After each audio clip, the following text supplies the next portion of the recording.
Bienvenue mesdames, messieurs, votre magazine Dites-moi tout vous dit shalom, bienvenue encore une fois. Nous recevons aujourd'hui, pour la deuxième fois, du moins pour ceux qui ont déjà suivi, l'apôtre André Mbweshi, ici même à l'église AJCM, pour parler d'un thème aussi important, très très important, qui s'intitule « Nous sommes tous fils d'Adam et Ève ».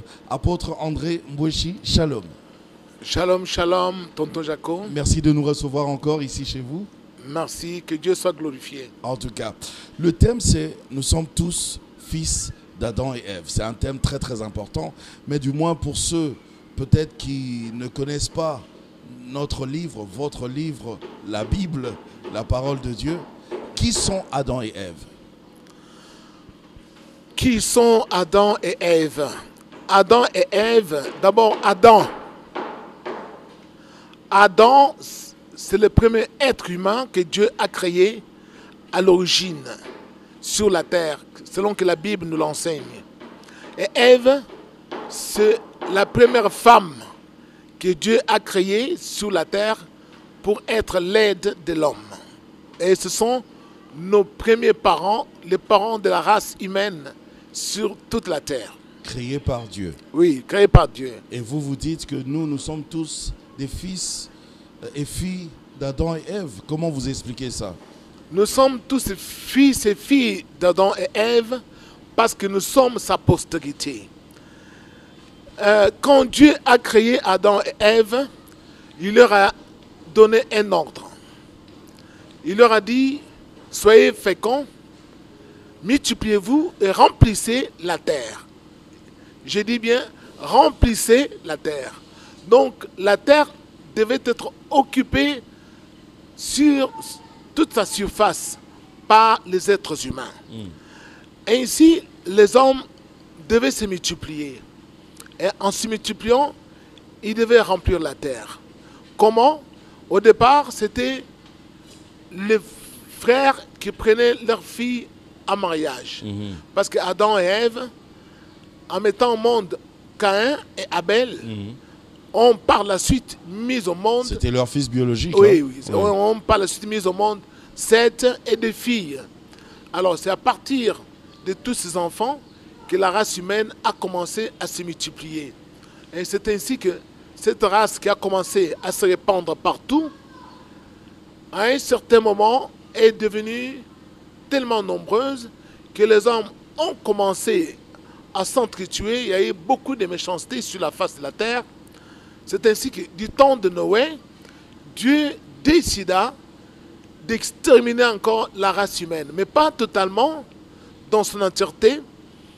Il a épargné 8 personnes, au nombre desquelles il y avait Noé, le papa, sa femme, leurs 3 enfants et les 3 femmes de leurs 3 enfants.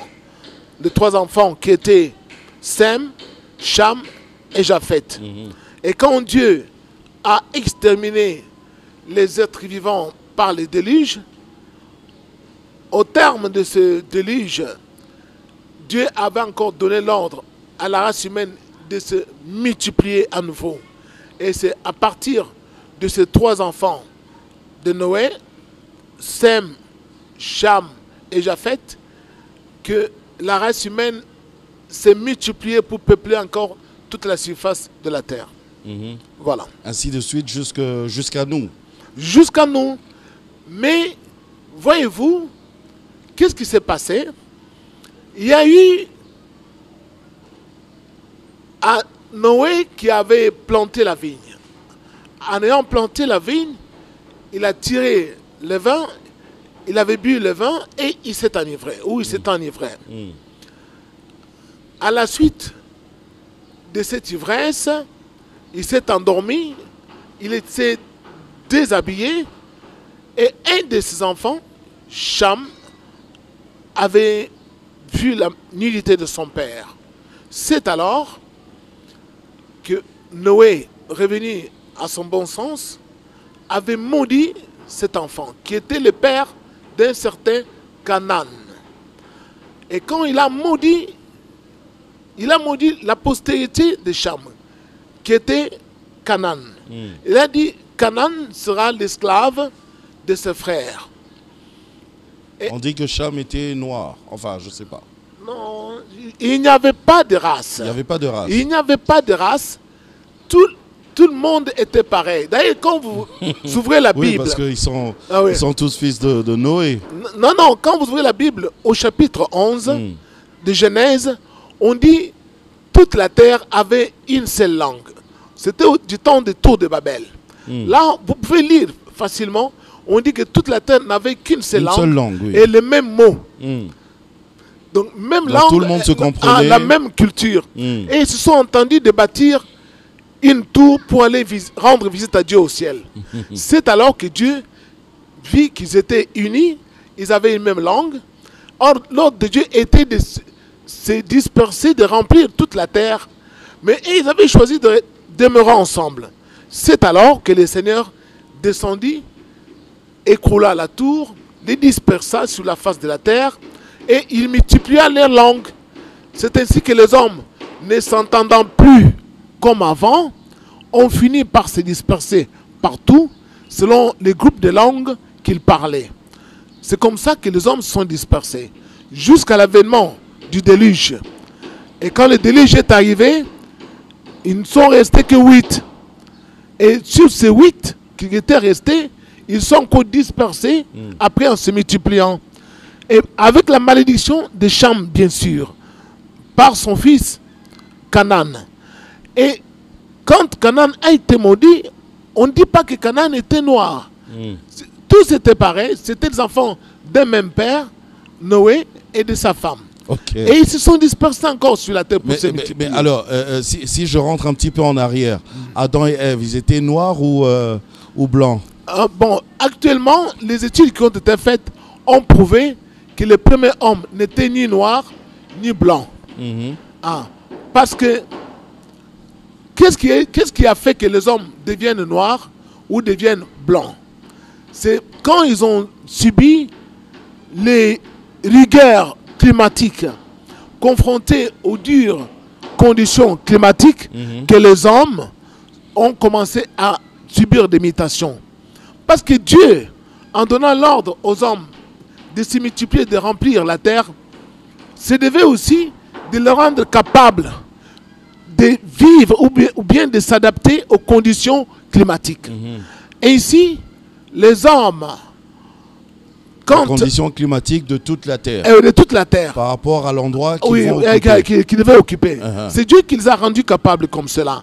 Et ici, quand nous lisons, par exemple, dans le livre de Salomon, des Cantiques au chapitre 1, là, Salomon dit ceci. C'est une fille noire qui parle, qui dit, je suis fille noire, je suis noire, mais je suis belle. Alors, ne prenez pas garde à mon teint noir, parce que c'est le soleil qui m'a brûlé. Et les fils de ma mère se sont irrités contre moi et ont fait de moi la gardienne des vignes. Et ma vigne à moi, je ne l'ai pas gardée. À partir de ces livres, nous voyons déjà la prophétie sur l'apparition de l'esclavage, donc dont allait subir la race noire. À partir de cela, de ce livre-là. D'accord. Donc rentrons à Cham alors. Vous avez dit Noé a maudit Cham. Oui, Noé a maudit Cham. Et sa postérité. Et sa postérité, Canaan. Alors, donc, a été maudit. Alors, à partir de cela, les hommes se sont dispersés sur toute la terre. Les hommes se sont dispersés sur toute la terre. Partout où il y avait, par exemple, des hommes d'une autre langue ou des hommes qui avaient une autre morphologie qui n'était pas du tout bien connue ou bien identifiée, c'était un groupe considéré ceux qui avaient été soit désavantagés comme étant des maudits. C'est ainsi que, si vous regardez très bien, au moment où du temps de Moïse, non, du temps de Josué, les enfants d'Israël devaient conquérir Jéricho. ils ont envoyé des espions. Et quand ils sont partis, ils ont trouvé des géants. Oui. Et ils ont dit, ce sont les fils d'Anak. À leurs yeux, nous sommes comme des sauterelles. Ils sont tellement des géants. Nous ne pouvons pas les combattre. Ils vont nous exterminer. Alors pourquoi ils avaient peur de ces gens-là? Parce qu'ils ne les connaissaient pas. Vous devez savoir que quand les hommes se sont dispersés sur la face de la terre, compte tenu des conditions climatiques, il y en a dont la morphologie s'est trouvée augmentée par rapport aussi à l'alimentation de l'endroit où ils habitaient. Il y en avait d'autres aussi, la morphologie s'est trouvée désavantagée. Ils ont été de taille moyenne. Voilà comment Dieu a commencé à permettre la mutation de l'espèce humaine partout où elle se trouvait pour s'adapter sur la face de la terre. Parce que l'ordre était remplissez toute la terre. Or, qui dit toute la terre, il n'y avait pas le même climat partout. Il y avait des climats froids, il y avait des climats chauds, il y avait des climats arides, semi-arides, désertiques. Donc les hommes devaient maintenant subir toutes ces aléas climatiques, tous ces aléas climatiques-là. Et ici, Dieu permettant cela... Ça n'avait rien à voir avec, les les couleurs. esprits, par exemple. Non, non. On dit les fils d'Anak sont ce mélange-là, la descendance Non, non, il faut des ça. anges qui se sont accouplés avec les humains. Les anges qui sont accouplés avec des humains ont été exterminés lors du déluge. Ok. Et quand Dieu a envoyé le déluge, c'était pour les exterminer. Donc il n'y a pas une espèce qui est restée. Bien pour enfermer leurs esprits quelque part. Ok. Alors Dieu a permis cela. Mais il faut savoir que les êtres humains ont commencé à se faire beaucoup de guerres. Pourquoi? Parce qu'ils ne se connaissaient pas. La xénophobie est née sur base de la peur de l'étranger, la peur de l'inconnu, ne pas être en mesure de déchiffrer, de décortiquer le langage de l'autre. On a commencé à se méfier. Mais nous sommes tous la postérité d'Adam. Et quand Dieu a maudit le premier être humain, Dieu lui-même a maudit Caïn. Mais l'homme a maudit qui? A maudit son propre enfant. Son enfant, oui. Voyez-vous? Mais Dieu n'a pas maudit. Est-ce que Dieu avait maudit l'enfant? Dieu n'a pas maudit l'enfant. C'est l'homme qui a maudit son enfant. Mais Dieu a maudit le premier être humain, Caïn, parce qu'il avait tué son frère. Mais quand Japheth a vu Cham a vu la nudité de son père, Dieu lui ne l'a pas maudit. C'est l'homme qui a maudit son enfant. Alors nous devons savoir que quand Christ est arrivé, il est arrivé pour enlever toutes ces malédictions-là. Alors, oui, on va avancer. Je voulais comprendre un petit peu. Quand vous avez parlé de la tour de Babel, vous avez dit que Dieu voulait diviser leur langue parce que dans son plan, c'était qu'ils devaient se multiplier, avoir plusieurs cultures à travers le monde.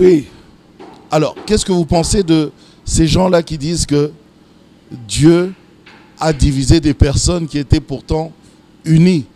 Parce que dans ce même passage, c'est Dieu qui dit, si on les laisse comme ça, voici, ils sont unis, si on les laisse comme ça, plus rien ne va les arrêter. Apparemment, c'est comme si Dieu était contre l'unité d'un peuple. C'est pas que Dieu était contre l'unité d'un peuple. L'ordre de Dieu est fondamental. Au départ, Dieu a créé le monde, la terre. Et quand Dieu a créé maintenant l'homme, et il a donné l'ordre de se multiplier, de remplir toute la terre. Alors l'homme devait obéir à cet ordre-là. Or l'homme avait choisi de désobéir, de rester au même endroit. Si vous lisez le passage, on dit, ils sont partis de l'Orient et ils sont restés quelque part au pays des Shinéars. Alors là où ils sont restés, on suppose que c'était au Moyen-Orient, ils n'ont pas voulu aller là où Dieu les avait envoyés. Alors pour les disperser, qu'est-ce que Dieu a fait? Il fallait confondre leur langue pour qu'ils puissent se multiplier et remplir toute la terre. C'est ce que Dieu a fait. Lorsque leurs langues ont été confondues, certaines... Leur culture aussi. Leur culture confondue sur base de la langue, ceux qui parlaient la même langue n'ont plus que se rassembler. Sur base de la langue, qui étaient homogènes. Mais ceux qui ne parlaient pas la même langue devaient chercher ceux qui parlaient la leur aussi. C'est comme ça que les hommes étaient obligés de faire beaucoup d'émigration et d'aller là où ils parlaient selon le groupe linguistique. Est-ce que c'était pas un petit peu, je vais pas parler d'erreur, mais est-ce que il fallait bien cette solution? Bon, évidemment, c'est Dieu, mais est-ce qu'il fallait vraiment cette solution? Parce que au finish, on voit qu'il y a des guerres maintenant à travers le monde. Non, non, non, ce n'est pas comme cela. Parce qu'il faut savoir que quand les hommes parlent une même langue, ils sont capables de faire beaucoup de choses. C'est bien, non? Oh, effectivement. C'est positif. Ils sont capables de faire beaucoup de choses. Oui. Cela a été prouvé. C'est très positif même dans les nations. D'accord. Parce que les nations qui parlent une seule langue et qui étudient dans une seule langue ont pu avoir aussi un bon développement. Tandis que les nations qui ont été handicapées comme les nations africaines, de nos jours, ces nations-là ont beaucoup de problèmes. Pourquoi? Parce que leurs langues ont été marginalisées par les colons. Et on leur a imposé des langues étrangères. Des langues dans lesquelles ils doivent d'abord étudier, comprendre. Ils n'ont pas cette culture-là. D'où il y a d'abord une barrière linguistique. Ce n'est pas, si aujourd'hui on demandait aux Occidentaux, ou soit aux Blancs, qui disent que les Noirs sont des êtres inférieurs, d'apprendre aussi dans une langue africaine comme les Lingala, comme les Swahili, ils seront aussi moins intelligents. Parce qu'ils seront butés à une barrière, non de moindre, barrière linguistique. D'abord apprendre une langue africaine, ensuite apprendre la matière. Juste une parenthèse, est-ce que, puisque vous parlez de cette barrière linguistique, est-ce que la barrière linguistique peut causer une barrière scientifique? La barrière linguistique ne peut pas causer une barrière scientifique comme telle, mais en quelque sorte, lorsque il y aura des difficultés. Lorsque on apprend une langue, on apprend toujours avec facilité dans la langue maternelle. Et l'être humain, partout où il est, on l'identifie sur base de la langue maternelle. Alors, qui dit langue maternelle, dit langue d'apprentissage depuis le ventre de sa mère. Or, nous apprenons beaucoup de choses de nos mères depuis le ventre, avec une langue qui nous est spécifique, typiquement africaine. Et quand nous arrivons à un certain âge, on nous impose une autre langue. C'est plus cette langue. C'est plus cette langue-là. Et là, ça fait tilt dans le cerveau. Alors qu'eux, ils sont avantagés parce que la même langue qu'ils ont entendue depuis le sein de leur mère, c'est la langue dans laquelle ils continuent d'étudier au fil des années. Alors, c'est sur base de cela que Dieu envoie cet enseignement. Pour que nous puissions savoir que pour bien élaborer beaucoup d'études en Afrique, on devait d'abord se pencher, ou ceux qui nous gouvernent devraient se pencher là-dessus, à savoir choisir de pouvoir enseigner dans nos langues, à nous. Parce que qui dit langue dit aussi culture, forme de mode de pensée, mode de vie, alors qui sont liés à cette langue-là. Nous, vous demanderez à un enfant, par exemple, un cyprès, il ne connaîtra pas. Les cèdres des Liban, il ne connaîtra pas. Bon, mais quand vous lui parlez des bois noirs ou bien des kambale, l'enfant est capable de vous montrer ça, c'est kambale. Parce que c'est un bois qui se trouve chez nous. Alors, il ne faut pas inventer des choses qui ne sont pas... Dieu a permis que l'être humain puisse s'adapter là où il est. Puisse contrôler son écosystème, son environnement immédiat. Alors, quand on est capable de contrôler cela dans un langage qui lui est spécifique, l'homme sera capable de pouvoir transmettre sa culture à sa postérité.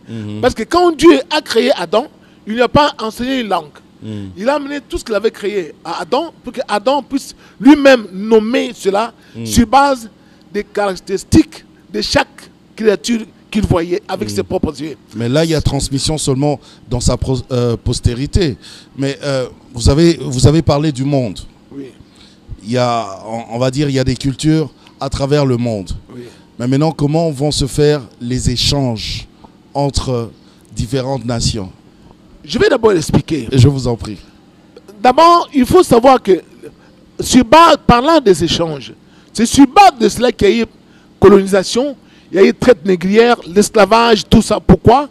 Parce qu'il y a eu des théories qui ont été élaborées au XIVe siècle. Avec les naturalistes qui sont arrivés et des littérateurs comme de Voltaire qui sont arrivés avec leur philosophie et ils ont commencé à poser des questions sur l'origine de la race humaine ou de l'espèce humaine sur la Terre. Les botanistes ont commencé à classifier les plantes et les animaux. Et ils ont étendu leur classification jusqu'à l'espèce humaine. C'est-à-dire voir que l'homme devait évoluer, ou l'homme évoluait de l'homme primaire à l'homme fini. L'homme primaire qu'on appelait l'homo sapiens et qu'on a pensé qu'il a subi des mutations ou des métamorphoses. Il a commencé par être l'homme noir et ensuite sa forme parfaite supposée... Déjà qui ressemblait un petit peu à un singe. Ah ouais, un singe. Et sa forme parfaite, c'est l'homme blanc. Mais ces théories ont été tout simplement élaborées sur base d'un certain mépris des autres races. Mais là, ils n'ont pas parlé que de l'homme noir, ils ont parlé de l'être humain, l'évolution de l'être humain. Mais bon, l'être humain comme l'homo habilis et tout ça. Et ils disent que nous sommes tous maintenant des homo sapiens. L'être humain n'a pas... en fait, l'être humain n'a pas évolué. Ils ont échafaudé cette théorie. C'est faux cette histoire. Ah oui, c'est faux cette histoire. Juste pour asseoir le racisme. Ce mépris des autres races. Et les considérant comme étant inférieurs. Parce qu'il faut savoir que l'être humain comme tel... On a tenté de prendre même les chimpanzés, les bonobos, les gorilles, et les mettre dans les mêmes conditions qu'un être humain. Avoir même enseignement, même éducation. Ces animaux n'ont jamais eu la capacité d'user un langage humain. Impossible. Et ces animaux ne peuvent pas faire couler les larmes. Parce que les larmes sont incolores. C'est un liquide incolore. Et il n'y a qu'un être humain qui est capable de verser des larmes avec ces liquides incolores, que seul un être humain que Dieu a créé est capable de faire pour extérioriser ses sentiments au moment de tristesse. Alors que les animaux dont il est question, les chimpanzés, les gorilles, n'ont jamais versé de larmes et ne pourront jamais verser de larmes parce qu'ils n'ont pas le même sentiment que nous et n'ont pas été créés à l'image de Dieu, parce que Dieu a créé l'homme à son image. Alors, c'est sur base de cela que Adam a transmis ses aptitudes génétiques à sa postérité que nous sommes aujourd'hui. Et comme nous lisons dans les livres des Actes des Apôtres, l'apôtre Paul lui-même, l'apôtre Paul était juif, n'était pas noir. Il était juif, il était blanc. Alors, l'apôtre Paul dit dans le livre des Actes des Apôtres au chapitre 17, il dit que tous les hommes sont sortis d'un seul sang. Et qui dit sang parle de chromosomes, parle de gènes. Donc c'est l'apôtre Paul qui dit, c'est pas un Africain, qu'ils sont sortis d'un seul sang. Et Dieu a permis qu'ils puissent remplir la terre, habiter. Il a fixé les limites et les bornes où ils peuvent habiter. C'est Dieu qui a fait cela. L'apôtre Paul le dit si bien. Et Paul dit que nous sommes de la race de Dieu, nous sommes de sa race. Vous pouvez lire tous les chapitres 17 des apôtres. Et Paul dit, étant de la race de Dieu, il ne faut pas qu'on compare Dieu comme étant semblable à des animaux, à de l'or, à des bijoux, tout ça. Tonton Jaco, je vous dis, c'est sur base de cette thèse de l'évolution avec Lamarck et Darwin qu'il y a eu maintenant le racisme d'une façon exacerbée, et ce racisme qui a conduit à la colonisation, à la traite négrière, parce que la race noire étant assujettie à la postérité des Canaan, la postérité des Cham, qui était maudite par Noé, et on a trouvé la race noire comme étant une race désavantagée. Mais quand on lit dans le livre des Cantiques... Vous dites que Cham n'était pas noir, non? Cham n'était pas noir, parce que il faut savoir que la pigmentation est arrivée sur base du soleil. Regardez même les blancs. Ceux qui connaissent bien les blancs, quand ils viennent en Afrique, ils s'exposent au soleil, ils prennent le bain de soleil, leur peau a tendance à brunir. Ils sont conscients, ils savent ça. Commence à bronzer. À brunir. Oui. Pourquoi? Parce que le soleil est comme cela. Et les noirs aussi, même vous, regardez dans vos habits, les parties qui ne sont pas exposées au soleil ont tendance toujours à être claires. Donc il faut savoir que ce sont des conditions climatiques qui ont transformé les êtres humains. Ceux qui étaient au nord, confrontés aux dures réalités de froid, leur nez aussi devait donc être affiné. Le climat change, la morphologie aussi. Même du nez. Même la couleur des yeux. Même la couleur des yeux. Ça s'adapte toujours. Et nous sommes arrivés ici. C'est Dieu qui a permis que notre nez soit épaté pour bien respirer à cause de la chaleur. Donc toutes ces choses-là, c'est Dieu qui a permis. Parce que Dieu avait dit, remplissez la terre. C'est-à-dire dominer la terre. Alors, pour dominer la terre, on devait s'adapter. Alors, pour bien dominer, il fallait s'adapter. Alors Dieu a permis cela. Mais ils ont pris cette théorie d'évolution. Ils ont dit, voilà, l'être humain vient d'un certain homo sapiens. Alors, l'être humain a des songes. Alors dites-moi, depuis qu'ils ont sorti cette théorie, quel animal a fait des rêves? Des songes. Il n'y en a aucun. Bon, peut-être qu'il en a fait, mais il ne peut pas parler. Mais il n'en a aucun animal ne fait des songes. Donc il n'y a que l'être humain qui fait des songes. Mais si je comprends bien, apôtre André, là j'ai vraiment compris que nous sommes vraiment de la descendance d'Adam et Ève. Oui. Alors, pourquoi le racisme, le tribalisme, la xénophobie? Qu'est-ce qui explique cela? Ce qui explique cela, c'est ce que je viens de dire. Ça, c'est pas seulement chez l'homme blanc. Même chez les Noirs, je connais des Noirs xénophobes, tribales et racistes. Bon, pourquoi le sont-ils? C'est la peur de l'étranger, la peur de l'inconnu. Quand on ne connaît pas l'autre, on s'en méfie. On a l'impression que soit il est dangereux ou il est mauvais. Alors on est sur ses gardes. Ah, on est sur ses gardes. Et parfois on cherche à l'exterminer. On cherche à l'exterminer. Parce que, regardez l'histoire des conquêtes. Qu'est-ce qui s'est passé?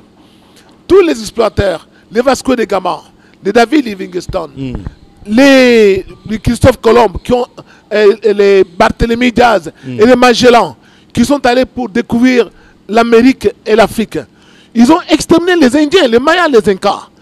Pourquoi? Parce qu'ils les voyaient comme s'ils étaient des êtres étranges. Or, c'était la postérité d'Adam. C'était leur terre. Hein? Ah oui, qui était passée au moment des glaciations. Ils sont passés par le pôle Nord parce que ça a été prouvé. Ils ont escaladé le pôle Nord à pied et ils sont allés jusqu'à... Oui, c'est comme ça qu'on a tracé ça. Et puis, parmi eux, il y avait des gens qui étaient aussi des grands navigateurs qui pouvaient, à partir des étoiles, s'orienter pour naviguer sur des océans. Alors, ils sont arrivés là-bas, ils ont exterminé. Ils sont allés en Australie, ils ont commencé à exterminer, ils ont exterminé les Tasmaniens et les aborigènes. Mais les aborigènes, heureusement, parce qu'il y a eu parfois des tollés généralisés, on les a épargnés. Mais l'Afrique, on a fait de l'Afrique des esclaves. On a commencé à les exporter en Amérique pour aller faire les champs. Ce qui est décrit dans les livres des Cantiques des Cantiques. Pourquoi? Parce qu'on le voyait que c'était des sous-hommes. Mais en réalité, ce n'étaient pas des sous-hommes. C'était des êtres humains. On a pris des pygmées, on les a mis dans les jardins zoologiques en Belgique. Parce qu'on était sûr que c'était des animaux et qu'ils devaient subir des phénomènes de foire.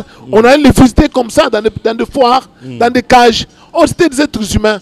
Donc il faut savoir que tous ces dégâts, tous ces mépris ont été faits. Pourquoi? Parce que l'homme avait une xénophobie, la peur de l'inconnu, la peur de l'autre.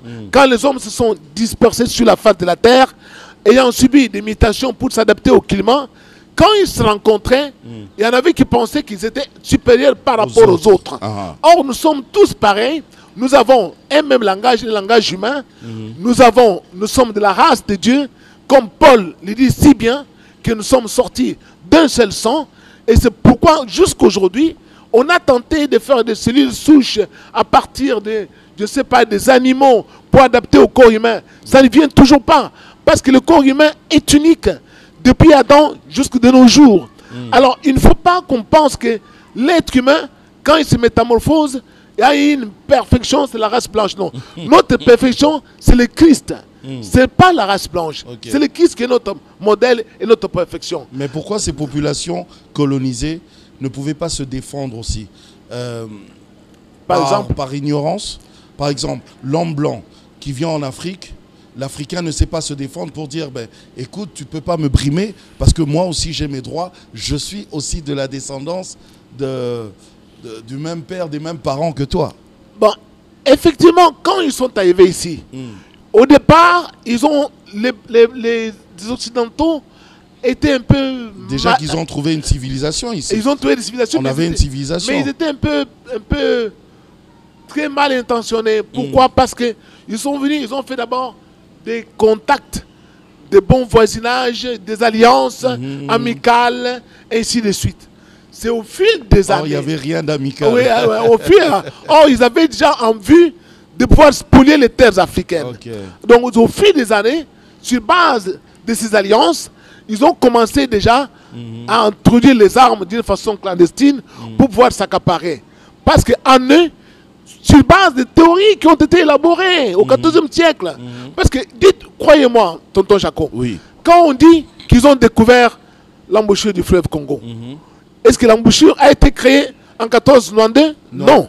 Quand on dit qu'on a découvert la Chine, la chute qu'on a nommée Victoria, est-ce que la chute a été créée en ce temps-là? Il y avait des populations qui étaient tout autour, qui habitaient partout.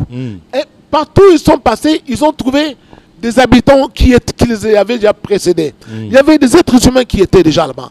Et ils ont méconnu tous ces gens-là pour dire que ce sont les sous-hommes, ce sont les sauvages. C'est pourquoi dans le racisme, il y a souvent soit le mot des injures, sale nègre, ou sauvage, ou tout simplement diable noir. Alors, pour dénigrer, pour minimiser. Pour minimiser.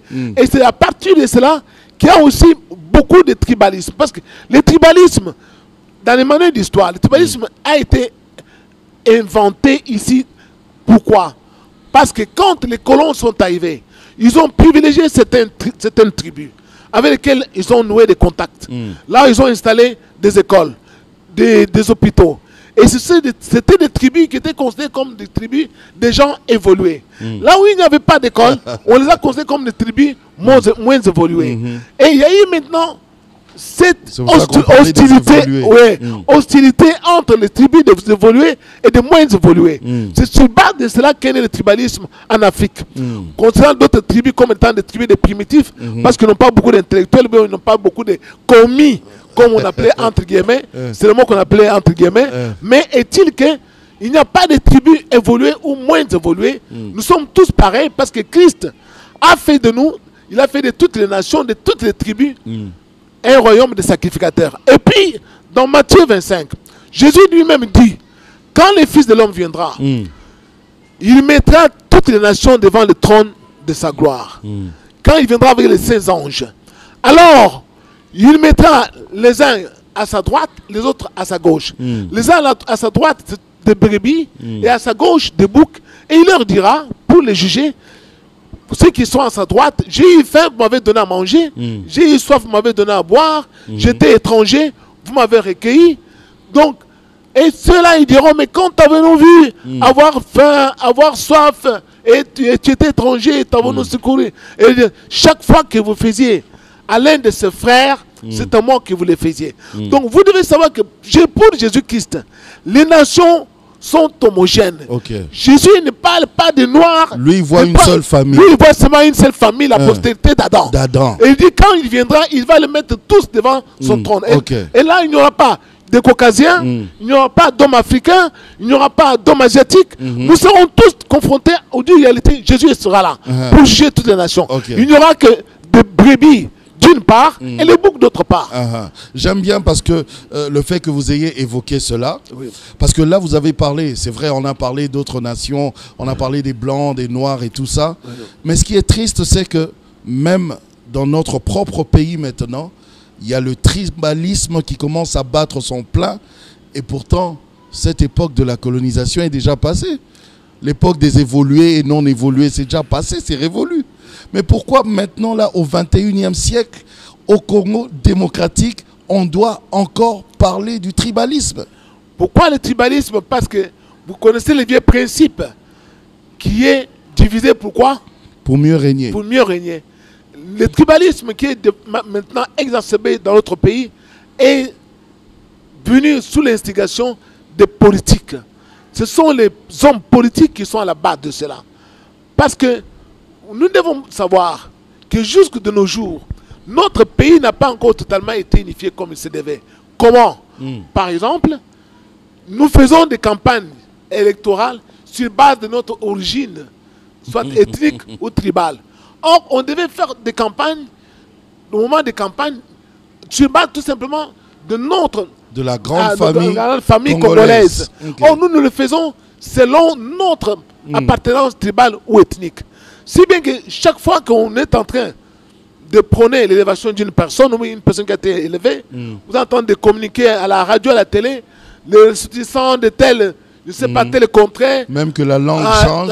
Oui, vont t'accueillir pour présenter leurs vœux, tout ça, à leur fils du terroir. Et toutes ces choses-là, ça continue à alimenter, ça alimente le tribalisme dans notre pays. Nous devons bannir tout cela. Nous devons privilégier l'unité nationale. Parce que sur base des divisions ou des clivages tribaux, que les étrangers profitent mieux des richesses de notre pays que nous-mêmes, les fils de ce pays. Donc on doit prendre conscience que nous sommes tous fils d'Adam et Ève. Nous sommes fils d'Adam et Ève, nous sommes des frères et sœurs. Nous ne devons pas nous faire des guerres, parce que nous sommes tous pareils. Le même sang qui coule dans tes veines coule aussi dans le mien. C'est le sang rouge.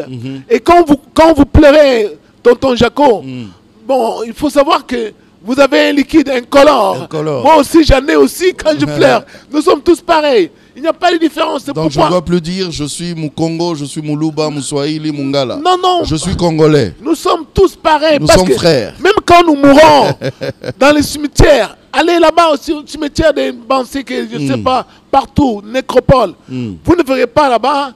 Ici, c'est tonton Jaco, il était Mungala ou tout ça. Non. On est qui seulement votre nom, c'est fini. Il n'y a pas un cimetière pour les Luba, pour les Bakongo, les Swahili.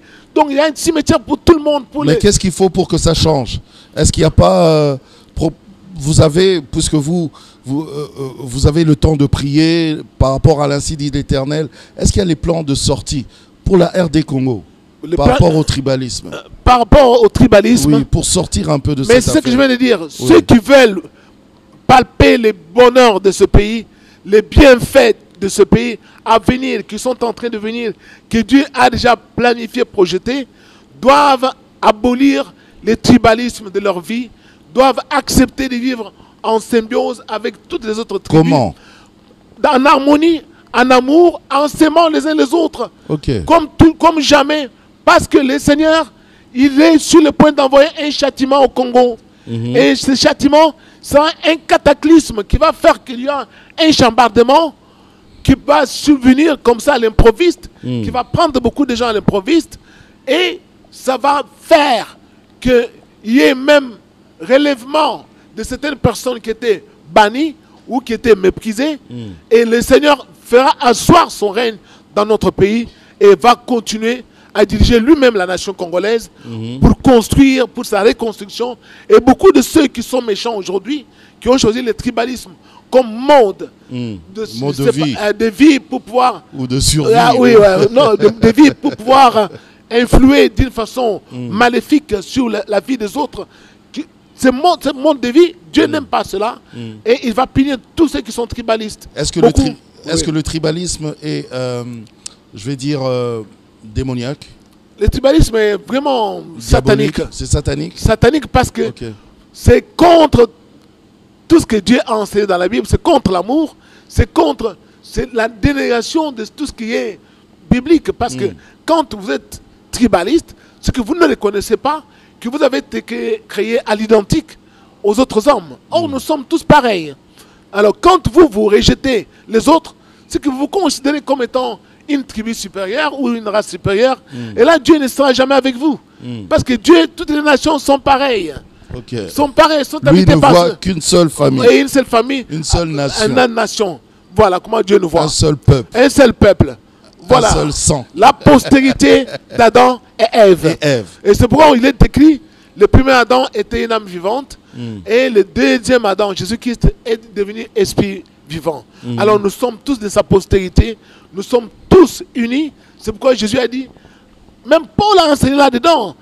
Paul a enseigné maintenant en Christ. Il n'y a plus ni juif, ni grec, ni homme, ni femme, ni esclave, ni libre, ni noir, ni blanc. Alors nous sommes tous un.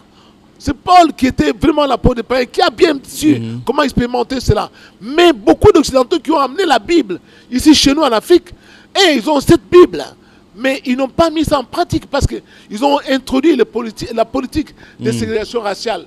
En Amérique, l'apartheid, en Afrique du Sud, le nazisme en Allemagne. Donc tout cela, et puis il y a des nationalismes aussi exacerbés quelque part partout qui créent beaucoup de désordre parmi les races. Il y a des extrémistes. Des extrémistes. Quelque part. Et puis il y a aussi des discriminations dues à la culture, à la religion. Et tout cela, ça fait que les hommes s'entretuent sur la face de la terre. Est-ce qu'il ne faut pas marteler, apôtre Mbweshi, marteler sur ça pour que notre pays sorte un peu de cette situation? Parce que je me rends compte que c'est tellement ancré même dans nos habitudes que ce sera difficile pour que la nation congolaise comprenne qu'on est un seul peuple. Pour unir les hommes, il faut leur enseigner. C'est l'ignorance qui fait que les hommes se repoussent, les hommes se haïssent ou se trahissent.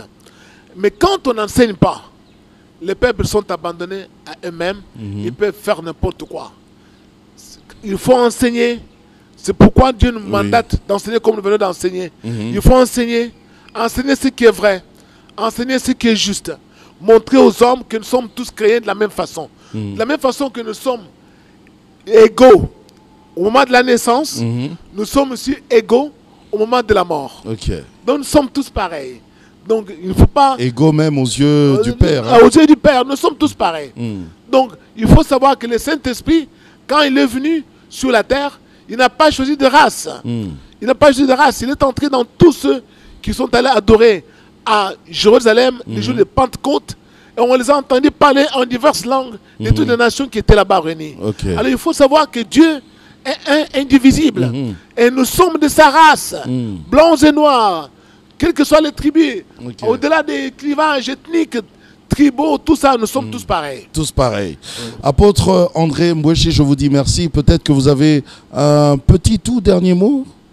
Oui. Oui, je vous en prie. Je peux dire seulement une seule chose. Que l'homme reste homme.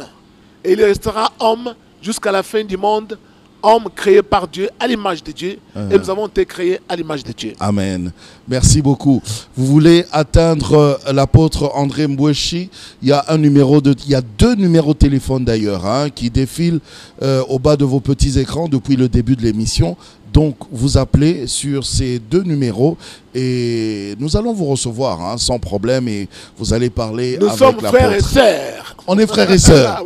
Voilà, on est frères et sœurs. J'aime bien cette conclusion. Portez-vous bien et au revoir.